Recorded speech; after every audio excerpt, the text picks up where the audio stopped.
The album from a couple of years ago, Breathe In, Breathe Out, really warmly received, and a very, very strong effort. Congratulations. Well, thank you very much. We were so knocked out because for me it felt like the first thing that we'd done that really encapsulated the spirit that's within the group and all the elements that are there. And for it to get such a stunning reaction in parts of the UK press and the US press, Huffington Post and many people just went overboard about it, was so gratifying, because for me, to do this thing at all, you had to do it in the same way as you did when you set out when you were 18, and you wanted to get excited about musical ideas and just making things work. Talking about 1968's Odyssey and Oracle, an album that almost didn't come out in the United States. I understand Al Cooper had a hand in that, and it's really a fascinating story. Recorded at Abbey Road. Yeah. Sgt. Pepper had come out in June, and you were there. Was it that summer after Pepper's? And we did the first session for Odyssey and Oracle virtually a week or two after they'd walked out of the studio, having done the last session on Sgt. Pepper. So when we started recording Odyssey, we hadn't heard Sgt. Pepper at all. We did probably before we finished the recording of it, but we hadn't actually heard it. But we had all the wonderful legacy of them, their studio technical achievements, their advances that they made the staff at Abbey Road accomplish, and also some of the instruments they left around the studio. They left a mellotron in the studio, and that's why there's mellotron all over Odyssey and Oracle, because I thought, wow, as soon as I could play that, they left all sorts of goodies behind for us. The air probably still smelled pretty good too in there, right? Yes, absolutely, yeah. Now, Jeff Emmerich engineered Odyssey and Oracle, right? The same guy who he engineered 2 tracks on it, that's all. As I remember, Jeff engineered Time of the Season.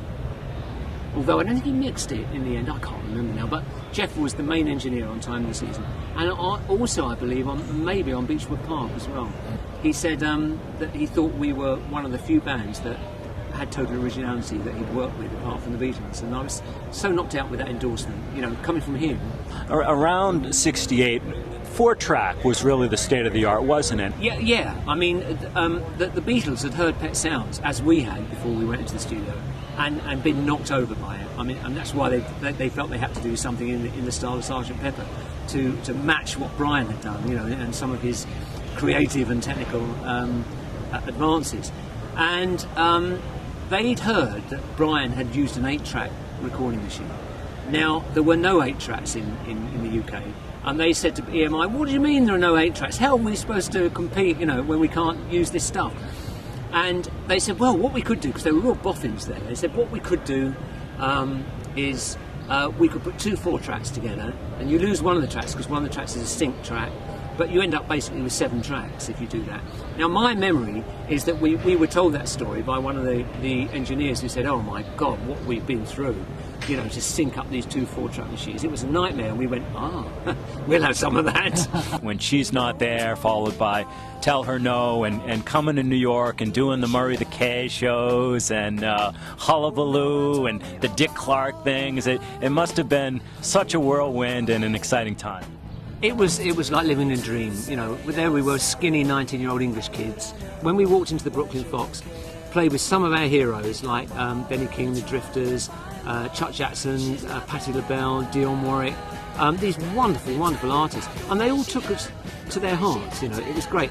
I mean, I got first turned on to rock and roll with Elvis in 1956 when I heard him sing Hound Dog, and to find out that 9 years later he actually had this wonderful super being from another world.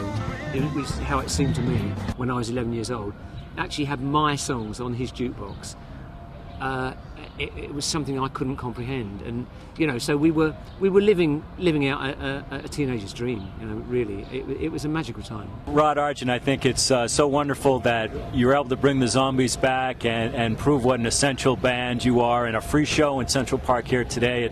It's glorious. Thanks so much for taking some time. It's a great pleasure. Thanks for having me.